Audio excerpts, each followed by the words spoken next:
ओम शांताकारं भुजगसहस्रं पद्मनाभं सुरेशं विश्वाधारं गगनसहस्रं मेघवर्णं शुभांगं लक्ष्मीकान्तं कमलनयनं योगविद्यानगम्यं वन्दे विष्णुरवं।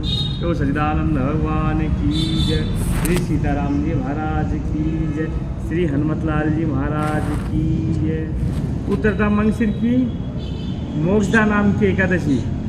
युधिष्ठिर जी महाराज बोले, हे देव, मुझे बड़ा संदेह है, इस कारण संसार के हित के लिए आपसे मैं पूछता हूँ, मार्गशीर्ष शुक्ल पक्ष की एकादशी का क्या नाम है, उसकी क्या विधि है, उसकी विधि मुझसे कहिए।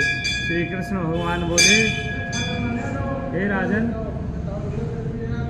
तुम्हारा प्रश्न बहुत सुंदर है।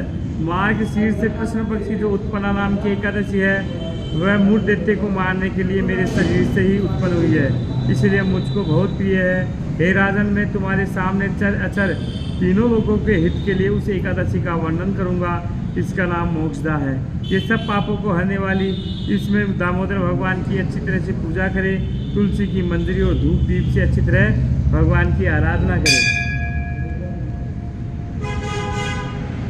हे राजेंद्र, मैं पुराण की कथा कहता हूँ, उसको सुनो। जिसके माता पिता पुत्र अधोगति में हो, वे इस कथा के पुण्य के प्रभाव से निस्संदेह स्वर्ग को चले जाते हैं। हे राजन, वैष्णव से सुशोभित चंपक नामक सुंदर नगर में प्रजा की पुत्र की तरह रक्षा करने वाला रेखानस नामक राजा था। एक दिन राजा ने सपने में अधोगति को प्राप्त हुए अपने पिता को देखा। यह देखकर उसे आश्चर्य हुआ। उसने ब्राह्मणों से सपने का वृत्तांत कहा। ब्राह्मणों, मैंने सपने में अपने पिता को नरक में पड़ा हुआ देखा है।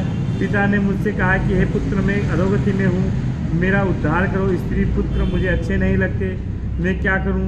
हे ब्राह्मणों, जिसके द्वारा मेरे पूर्वजों को मोक्ष हो जाए, ऐसा दान व्रत तप योग कुछ बतलाइए। ब्राह्मण बोले, हे नृप, यह पर्वत मुनि का आश्रम पास में है। वह भूत भविष्य वर्तमान सबको जानते हैं, उनके पास आप जाइए।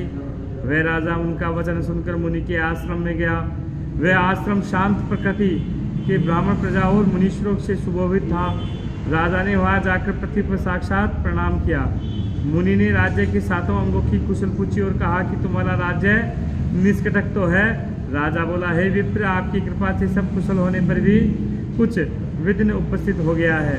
हे ब्राह्मण, मुझको संदेह है कि उसका आप दूर कीजिए। पर्वत मुनि राजा के ये वचन सुनकर नेत्र बंद करके भूत भविष्य को सोचने लगे। फिर राजा से बोले, हे राजेंद्र, आपके पिता के पाप को मैंने समझ लिया है। तुम्हारे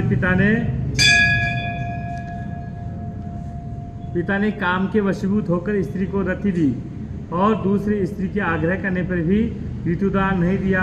इस कलम से वह नरक में पड़ा है। राजा बोला, है मुनि, किस व्रत और दान से उस नरक से मेरे पिता का उद्धार होगा?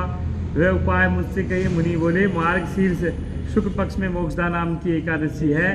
तुम सब लोग उसका व्रत करके उसका पुण्य पिता को दे दो।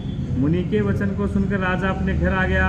जब अगहन सुदी 11 साई, तब स्त्री पुत्र और रनिवास समेत विधि पूर्वक व्रत करके उसका पुण्य राजा को दिया। रेखानस का पिता स्वर्ग को चला गया। आकाश से स्पष्ट शब्दों में राजा से बोला, पुत्र तेरा सदा कल्याण हो। यह कहकर वह स्वर्ग को चला गया। हे राजन, इस प्रकार जो इस मोक्षदा नाम की एकादशी का व्रत करता है, उसका पाप शीघ्र दूर हो जाता है। तो सच्चिदानंद भगवान